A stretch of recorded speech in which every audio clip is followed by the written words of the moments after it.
There is a lot that Overwatch has to offer, which means that there is a lot of things that you don't know. Today, I'm going to show you some important tips and secrets that you probably didn't know that you needed. My name is Nate, and welcome to Blizzard Guides. I've got a little bit of everything here. We've got some setting stuff that you probably should have known about a long time ago, some stuff for you console guys, and some gameplay tips that are just great for the competitive tryhard and also the custom games guys. It's not a long list, but I'm sure that there's something that you didn't know about in this list. Either way, let's get into this video.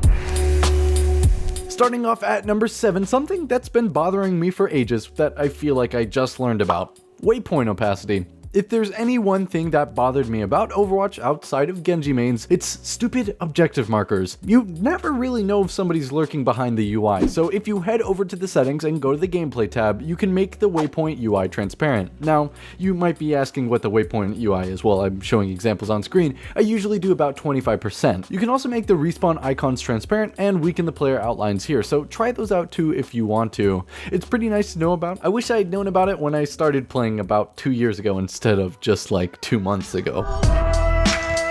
Moving on to number 6, this one's for PC only unfortunately, but the next one is for console, so hold on and don't move if you're a console boy. If you're on PC, head over to the sound settings and enable Dolby Atmos for headphones. Don't use any stupid Windows 10 sound settings, just use the Dolby Atmos stuff since it sounds way better. I can't demo it because, you know, YouTube kind of sucks when it comes to audio, but basically you can tell when stuff is above you, behind you, below you, if they're behind a wall, what material they're on, and way more things like that. Once you get used to it, it's kind of crazy how well you can hear your surroundings. A ton of pros use it, and you should too.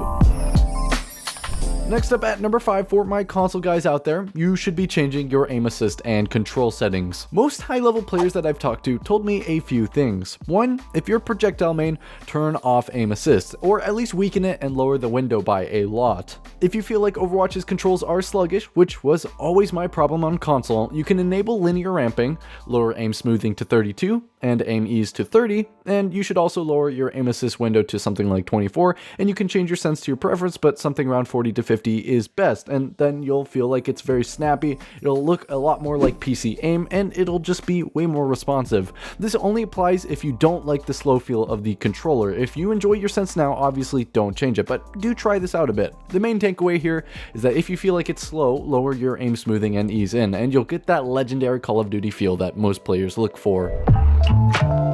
After that, at number 4, for those of you that play comp and have hit diamond or above, you can check your current decay by right-clicking the competitive menu or pressing start or option if you're on console and see your current decay. Each game that you play adds a day to your wait before it decays, and it caps at 7. But, you know, I don't know, man. I'm probably gonna get flamed in the comments for putting this one in, but I've seen GM players that don't know how to check their decay, so if you're that guy, this one's for you, man. And if you're thinking about leaving a comment, just remember that you're gonna be patting yourself on the back for knowing how to use the menu, so maybe don't leave that comment, or you can. You know what, I'm not your boss, do what you want, but you know, consider that. So then after that, at number 3, I got you some really good gameplay stuff. First off, if you're trying to pull off some crazy flank from high ground, jump at the end of your fall to make way less noise. You're going to be able to sneak behind the enemy lines and destroy them when they least expect it.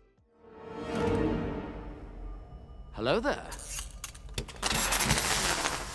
General Kenobi! Just don't jump whenever you fall from the high ground, otherwise you won't have the jump to dampen your noise.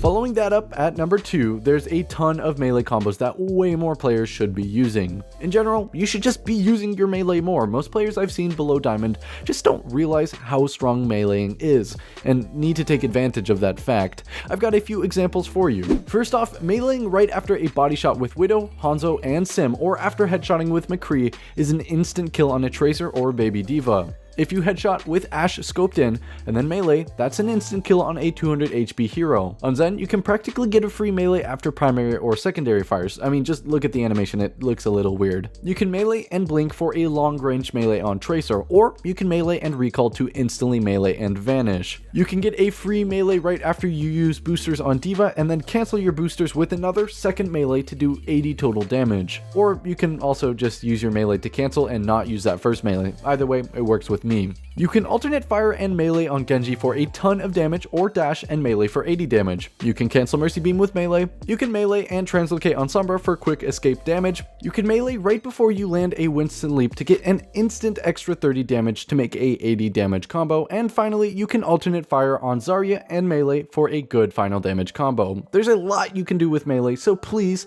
actually use it. And finally, last but not least, there's a ton of really cool map spots that you can abuse. Now, look, I hate it when YouTubers reference other videos they've made, but look, I'm proud of this video, and there's way more than what I'm going to be showing here on the background. I'm gonna show you my favorites right now, but there's a lot more of them, and there's a ton of better ones in the video, so definitely you guys should check that out. I'm sorry for referencing it. But anyway, that's been... Well, you thought the video was over, huh? Well, think again. I've got a bonus tip for you all. Go over to the Play Overwatch website, and on your keyboard, input the Konami code. Up, down, left, right, BA. If you do it properly, you'll be greeted with this. Up, down, left, right, BA, start!